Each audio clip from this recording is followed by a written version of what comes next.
and there's not a lot. So we're unveiling 4 new people on it tonight, and Mike is going to present them with their plaques.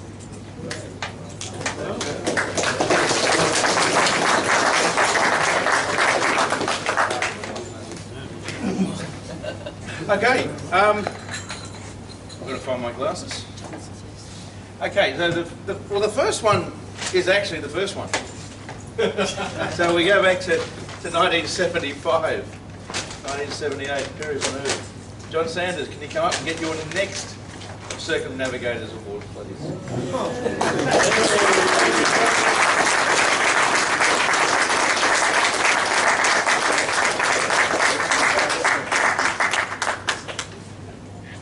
Step up here so you can be on the same level as everyone else. And then... So if you've got room in your boat for another? Well, apparently you've got one for us before, so I put every single one. Oh, every single one. Okay, so you've got every single one, John. Thank you, sir. On speech, Johnny. Come on, mate. Well, surprisingly enough, I've spoken to hundreds and thousands of people, but it's more embarrassing being here than it is out there with the mob. That's because you're I'd among like to thank those the lovers. Love you. I thank the cruising division for coming out when I came in last time. That was kind of embarrassing, but also very, very exciting.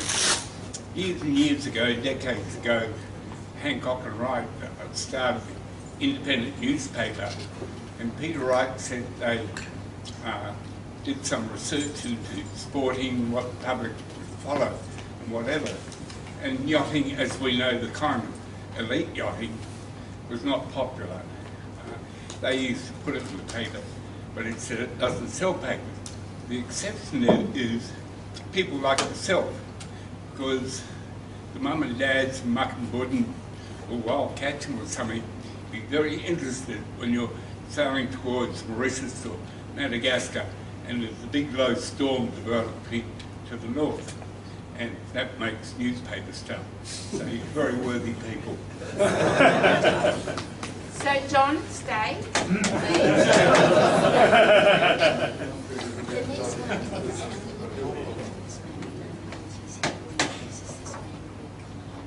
Okay, so we have Greg Cullen, who we don't think is here tonight. So we have invited him, we've sent him 2 emails and he's been rung twice, but we haven't heard from him. So maybe he's off sailing. yeah, So I'm sure that Rochelle tomorrow will make sure we can he find gets out where he his is plaque. and get his plug to it. Yeah. Yeah. And our next one is Warren Batt. Now Warren's 2 children are here tonight to take it for him, I'm told. Where are you guys? It's Tom and Carly. Carly?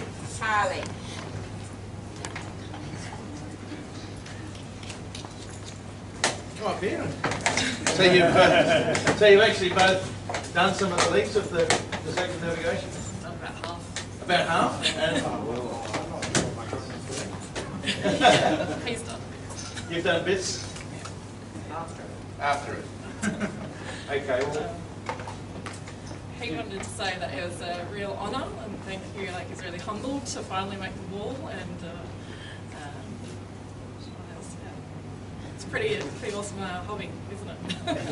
Some of the best things I've ever seen out on the water, so it's pretty amazing. I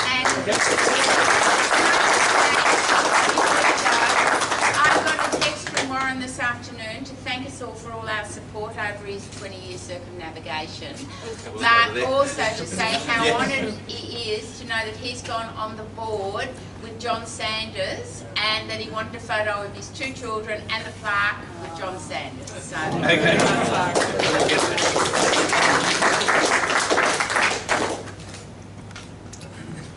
Fussy about who we get photographed. Okay, you can't leave here, John. He can stay, can't he? Yeah. Okay, and last on the board here is the Carters.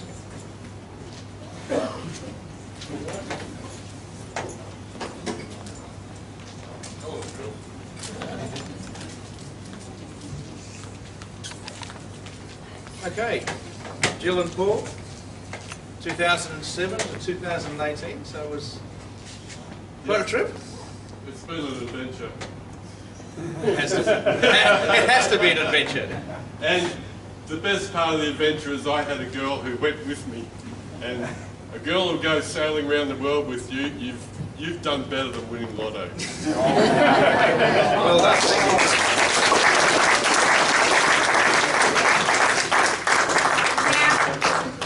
Because we are also doing this for John, because most of you, or many of you will know that in October John's going off to do his 11th. 11th? Yeah, he's 11th. And as you may recall, we welcomed him in. We are also going to sail him out when he goes out. But what we want is a photo of the Circumnavigators with John with the Fremantle Sailing Club board, please. If you could come back for that, that would be fabulous. Yeah, that's you. Come on, yep. And Vice Commodore Mike.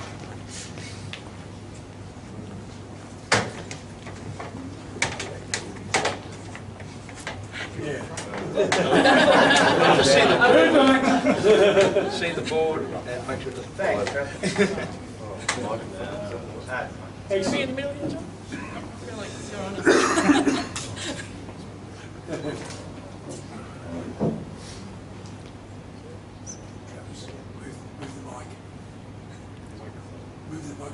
Move the microphone. Gotta move the microphone. Sorry.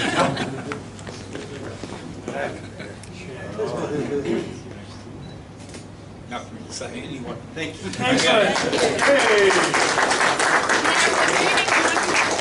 We're moving on to Jill and Paul's talk, but the bar is open if any of you would like to get a drink. Sam's kindly opened for us tonight, so could you do that now, please? I'll give you 2 minutes. Yes, no, okay, sorry, Sam. Okay, Jill. Okay. I haven't actually done any public speaking since 2007, and to be honest, like that was my farewell speech, my last place of employment. So this is kind of interesting. I haven't done a PowerPoint presentation for a very long time, so relearning that technology was also quite interesting. Sorry, we just carry on without it. Okay. So what we wanted to talk to you about tonight was sailing in the San Blas, and I don't know how many of you have been or even heard of the San Blas. It's a very small archipelago that's 10 nautical miles off the coast of the Panama Isthmus.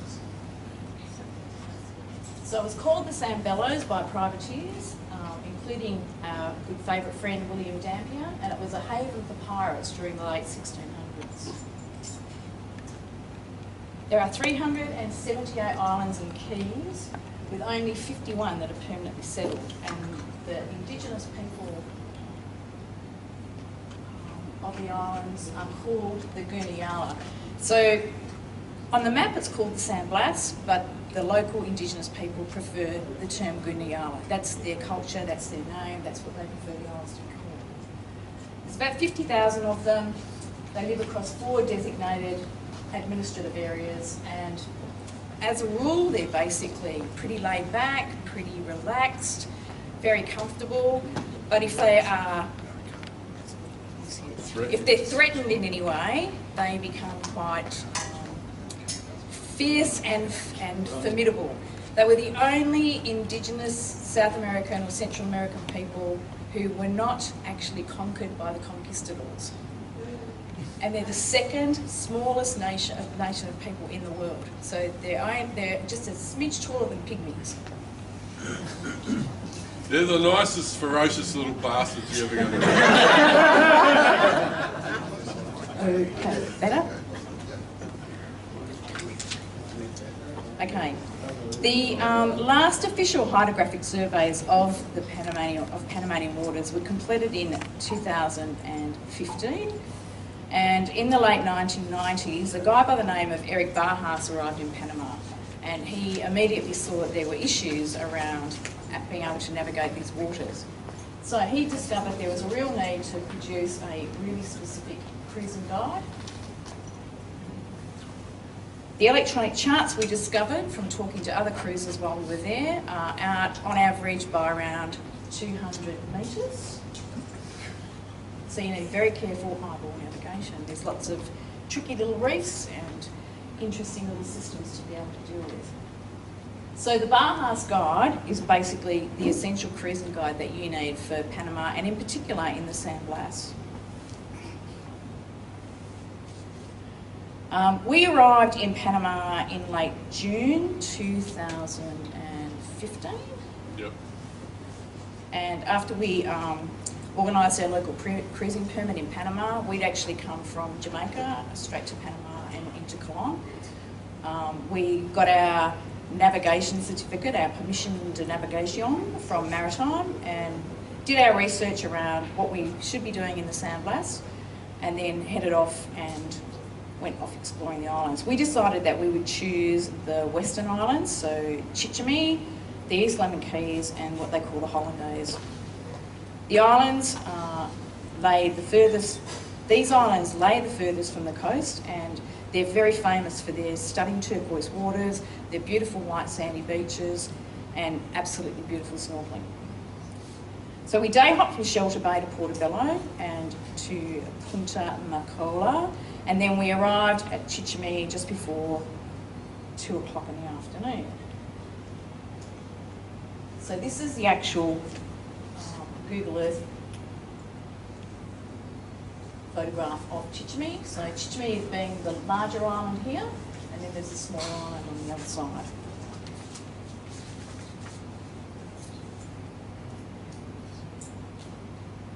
The anchorage sits between the two keys. It's very well protected. It's got excellent holding. The larger key, which they call Dumart, is home to 2 very low-key eco lodges and a handful of Guna families that actually supply and look after that particular area.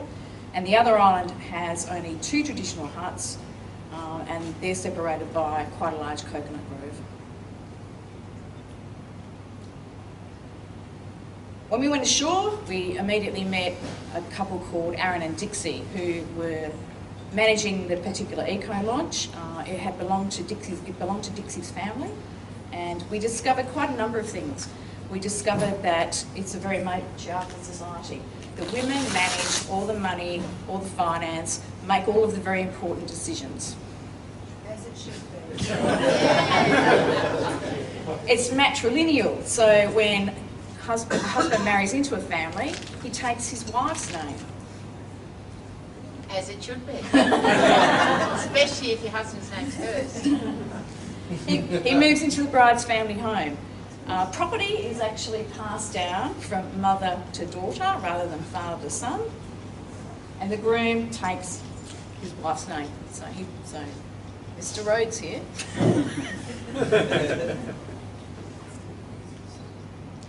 Outsiders cannot own any property. The Guna are very protective of their culture and their people, and they want to preserve their conditions and their way of life. So what they actually do, they allow the men to have some kind of, impact, I guess. And the men they have like the Zala, who's the village head and the spiritual leader. Now he's actually elected by the village. And on the larger islands, he has a group of people that are called the Viceros. And the Sala manages the whole day-to-day structure of, the governance, I guess, of the village and the island. He also acts as the spiritual leader of the island and the particular community. And then he also is the representative to the General Congreso, which is a big overarching political system. So once they're part of Panama, they actually self-govern. So here we are at Chichime on anchor. It's also here in the corner. One light tiny little key, and then the big island on the other side. This was the very small lodge that belonged to Dixie and to Aaron. Basically, it's called Coconut House. When they came to the island to actually set it all up, they had to go to the village and they had to ask permission to be able to move from the big island and actually move out to this particular location. Everything they do together. So when Aaron and Dixie wanted to build, what they did was the village brought everything across, so all of the materials required to build the huts, to build their kitchen, to build their bathroom facilities, everything that they did, the village actually provided it all. And all the village worked together to be able to put it into place.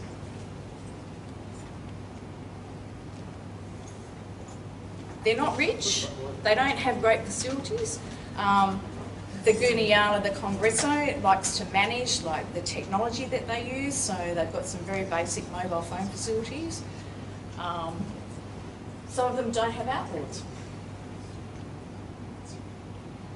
And here's just, you know, how beautiful this place is.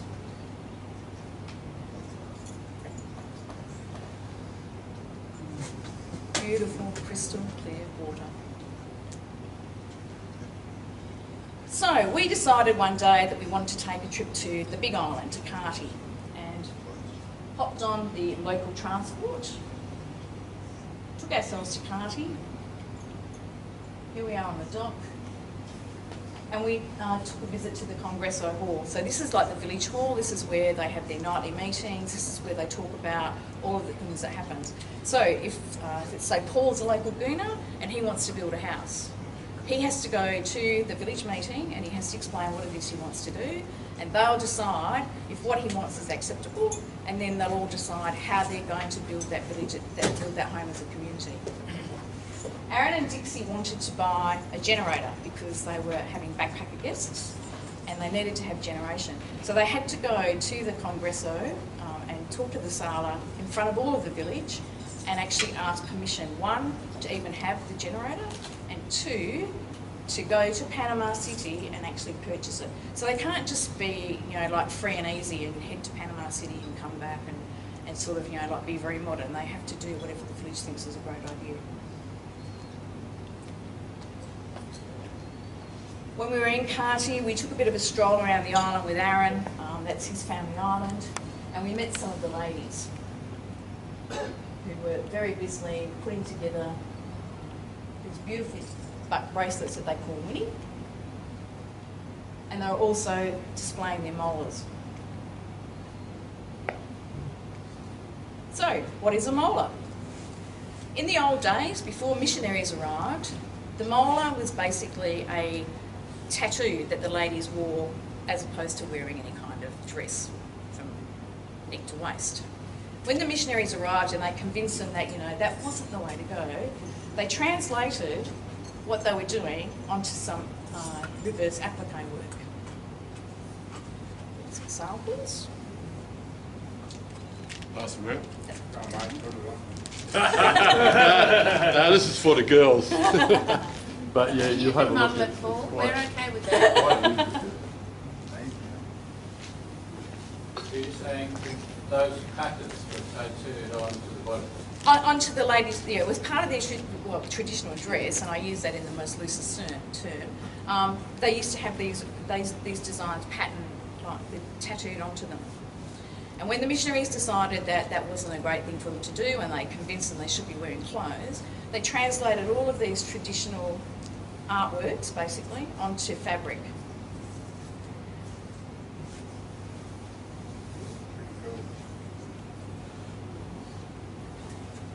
The Guniala are a very diversity-accepting group of people. So they have the highest rate of albinism in the world, and they call those albino family members the moon children. They don't come out during the daytime. They're the only people that are allowed out when there's a lunar eclipse, and they have special ceremonies for them at the full moon. They also embrace a third people that they call the Omagid, which literally translates to being like a woman. So here's one of the albino kids with the other kids, and here's one of the Omagid. Now the Omagids are given responsibilities, you know, they do kind of women's work, they do the traditional crafts that the ladies do. And the best of them become what they call the master molar makers. And Paul and I were very lucky that we met two of the most famous molar makers, or the master molar makers. The biggest coffee thieves on the planet. So the first one's Venancio, and that's his work we're passing around now. And Venancio is very traditional, and he does all of his stories from, like he's slightly dreaming more than anything.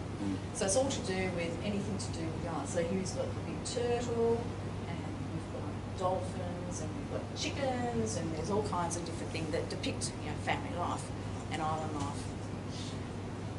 Venancio and his nephew Johnny just came alongside one day, tied up, passed up 2 great big buckets, big bins, like full of all of his work, and we spent ages just sifting through trying to work out which are the ones that we wanted to purchase.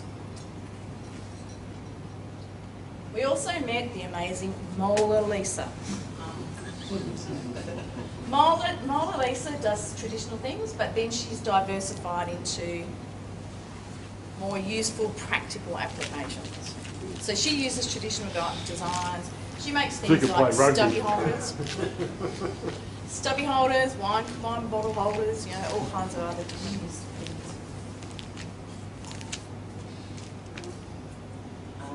So from Chichime, we headed out to the Western Hollandaise. And this was the kind of scenery that we had. A lot of the islands that are uninhabited, the villagers still own the coconuts, and they harvest the coconuts, and they actually trade the coconuts with Colombians.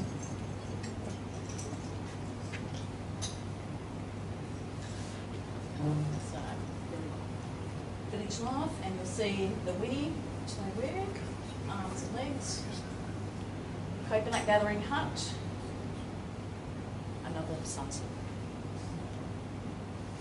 Oh, wow. Unlike the Caribbean. Did you eat him? Yes, we did. Sugo. Unlike the Caribbean, there's not a lot of trading actually occurs. These people prefer cash because they've got mobile phones now, they've got to be able to pay those bills. So we didn't do a lot of trading. We did a lot of trading in Madagascar, but we did very little trading on the San Blas.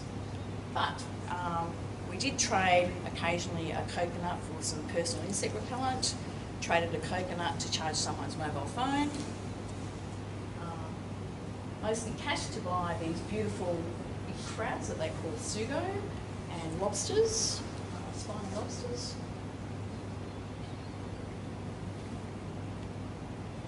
These guys can dive down 30 metres. They don't use scuba, they just duck dive. Yes, scuba diving is actually banned. So we spent our time swimming, paddling, diving for sand dollars. And eventually we ran out of fresh provisions, and so we headed back to Chichime because we knew we'd be able to get supplies there. So again, this is just the viewpoint to the mainland from Chichime itself. Local day canoe. This is a guy called Arado, and Arado is a, as they call them, a Latino, and he comes around with his big boat full of goods. He's got everything on board: soft drink, fresh fruit and vegetables, casks of wine. If you want to order anything in particular, he'll come back within a few days. You know, if you say, "Oh, I need a bottle of rum," or something like that. He's a very useful man. One of the other things they do in the San Blas is they do a lot of backpacker boats that come from Cartagena, come across, sail through the San Blas, and then customers go off and they end up in Panama City. So that's basically the route they follow. The costs average between $399, $499 US per person. Many vessels are illegal. They're not actually operating in terms of what the Gurniala would like. And they're tolerated because they'll go ashore and they'll purchase beers and they'll do different things until things go wrong. A lot of the boats are overloaded, passengers have to hot bunk or they sleep on deck, and there are varying levels of skill by the captains.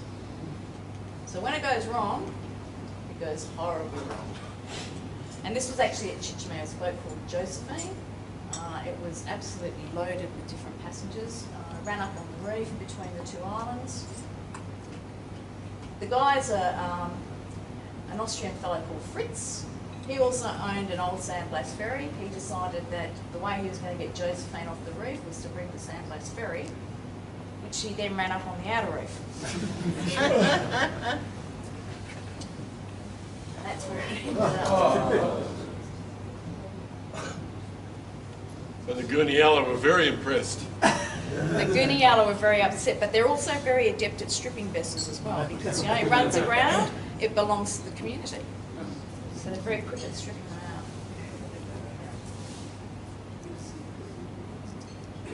out. So we finished our adventure back at Chichimee, and one of the things that we did was we had Aaron and Dixie on board for pizza and beer.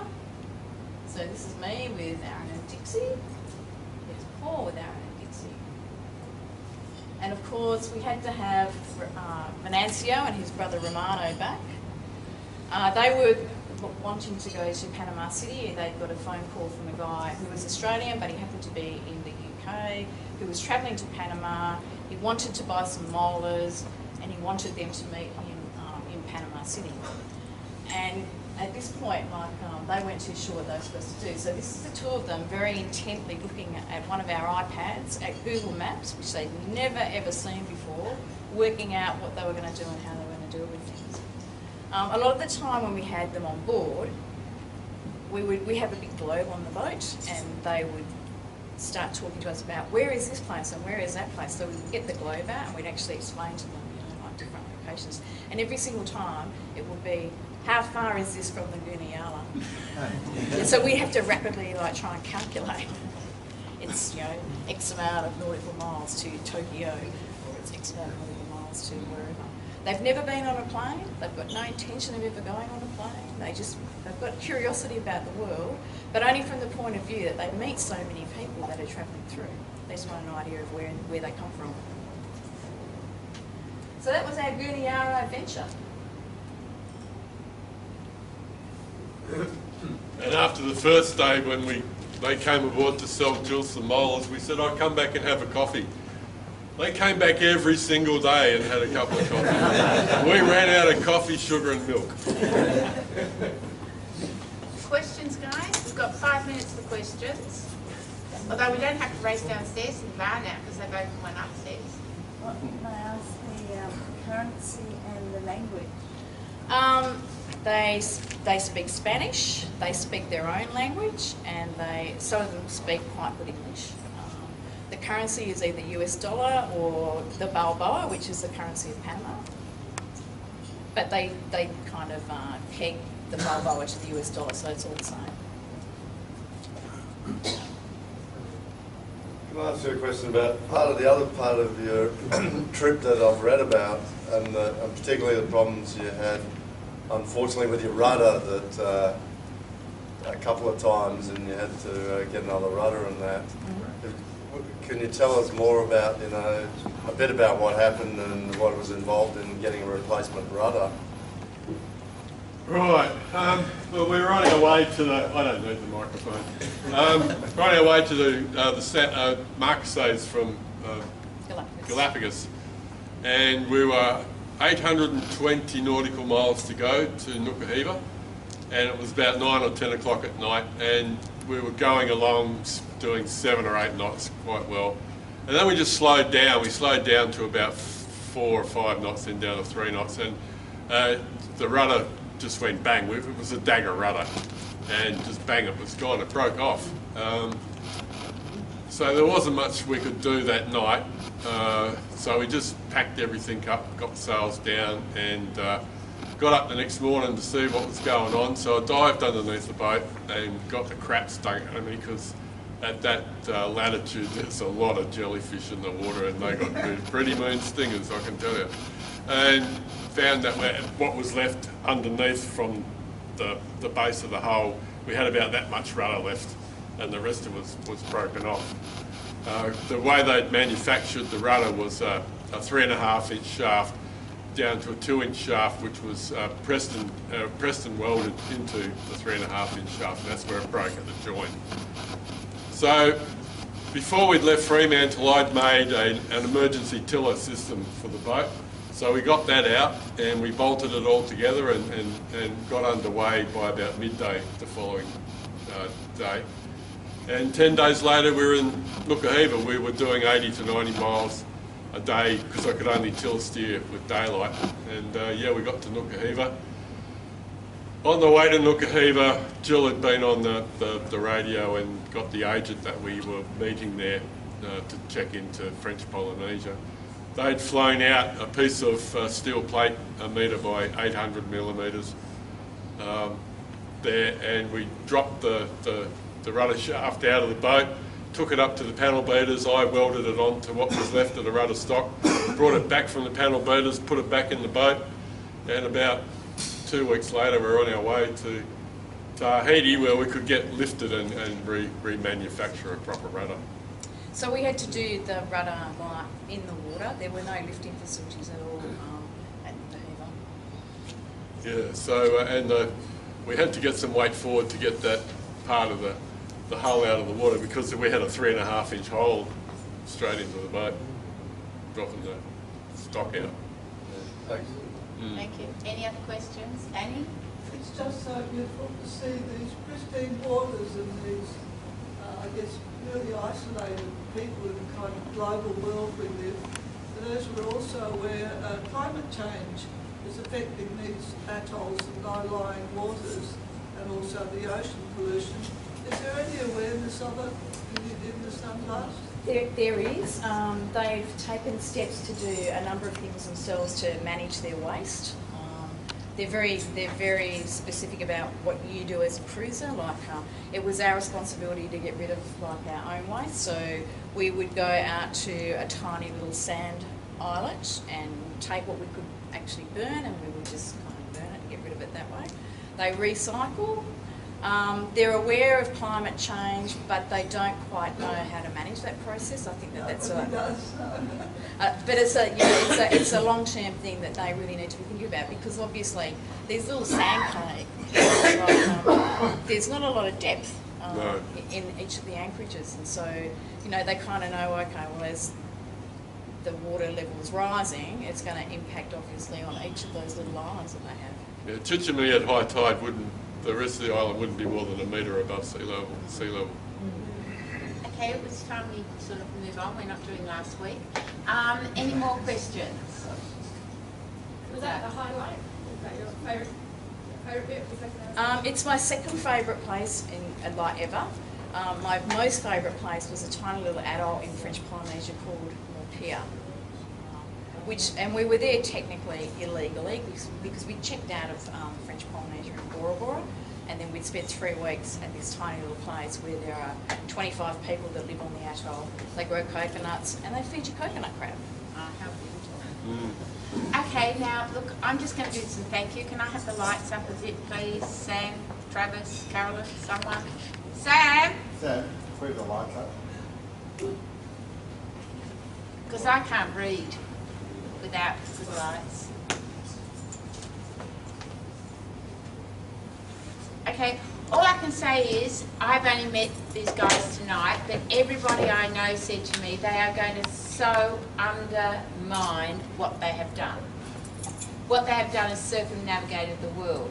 But Jill last year, she placed first on a women's cruising website for stories and publications about paralysed in the Pacific, which was the most amazing story, and if you get a chance to read it, please all do. So congratulations. Now just to go, Travis, have you got this? Because they haven't given you a glimpse of what they've done. Okay. Jill and Paul took possession of their beloved yacht Elevation in 2007, and they commenced an 11-year adventure that saw them circumnavigating the globe. They spent 5 years living and sailing in Western Australia and Southeast Asia before crossing the Indian Ocean via Rodrigues, Mauritius, Reunion and Madagascar, and then on to South Africa. Then they rounded the Cape of Good Hope, spending a summer in Cape Town before heading northwest and completing their Atlantic crossing in the Caribbean. They spent 2 years in the Caribbean, sailing the Windward and the Leeward Islands, and then they went on to the Panama Canal. They crossed the Pacific via Galapagos, Polynesia and Tonga. If I've left anything out, correct me. Pacific, I spent a lot of time on their web following this today, via the Pacific yesterday actually, Polynesia via the Galapagos, Polynesia, Tonga to New Zealand, losing their rudder, 820 miles from Nuka Hiva in 17. They then continued on to Fiji, heading north to Vanuatu, New Caledonia and home to Australia. Elevation is now cruising the east coast with more than 70,000 miles under their keel, frolicking with whales. They've been on safari in South African jungle, they've eaten cockle shells and coconut crab on deserted islands, and they continue and embrace life to the full and live their own reality. Their journey is ongoing. They're currently in their homeland Australia, and they're about to have a tree change and settle in Margaret River. So, on behalf of the cruising section of the Fremantle Sailing Club, yes, here it is, we would like to present to you 2 cruising water models. The first to be unveiled, a new female cruising T-shirts. Look at these guys. They've been a year till we finally got them. We won't talk about the sizing, but there's one for you. Lovely, thank you. And one for you, Paul. Thank you. So thank you very much.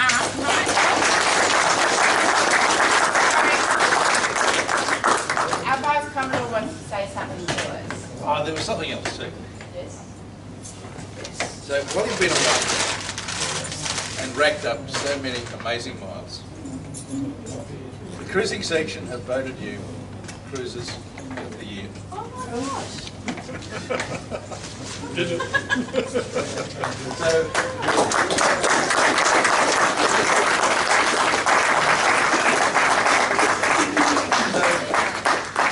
So to have a cruising boat and just sail out around Rottnest is one thing, but to go outside the side of land, brave the oceans, change rudders, do all that sort of stuff. I mean, we take our hats off to you. Thank you so much. Thank you.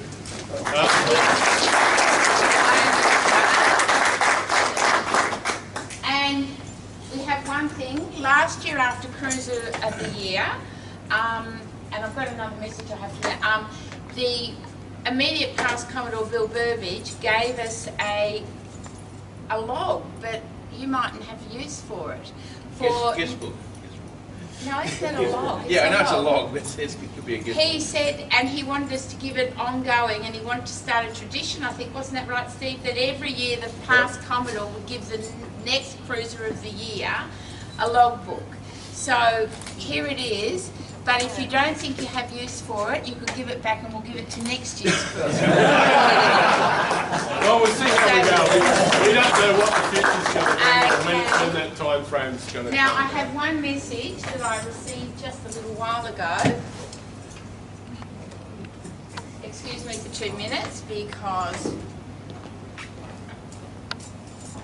Warren Batt.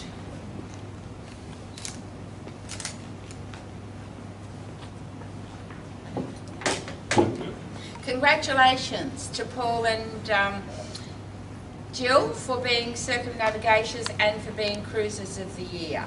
I trust you have a good night. I would have been nice to swap notes with you and your guest speaker. Blas was just a highlight of my circumnavigation. It's so tragic. It has been blighted recently by the murder of an NZ motor yachty. Sorry, I didn't read this. Anyway, but he says congratulations, and it was one of our favourite places, and I would love to meet you at some time. Kind regards, Warren Batt. So thank you. Thank you.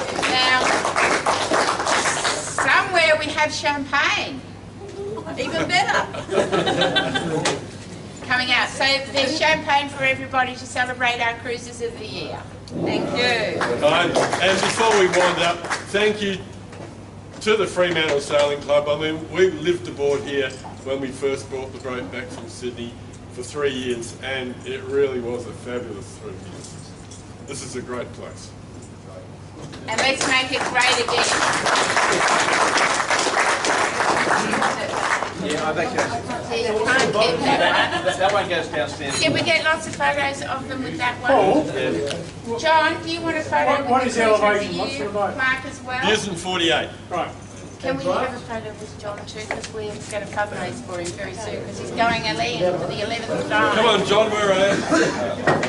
We all know that, don't we? John's going for the 11th time around the Kill in the world. middle. That's on both sides. There, you hold that one. This one. There you go. No one's laughing when you can't get them one second. Bad John.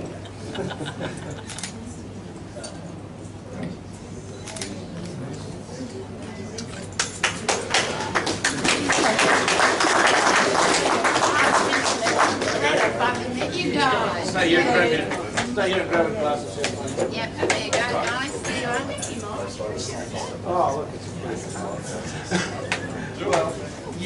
I would also like to add, for those of you that don't know, since the inauguration of the Cruiser of the Year, which I think was about 4 or 5 years ago, these guys have been finalists every time. So as a cruising, the three of us who voted for them, I have to tell you, it was an honour for us, wasn't it, Steve and Robert, to actually vote for you and to see you being such wonderful winners. So thank you. Cheers, everyone.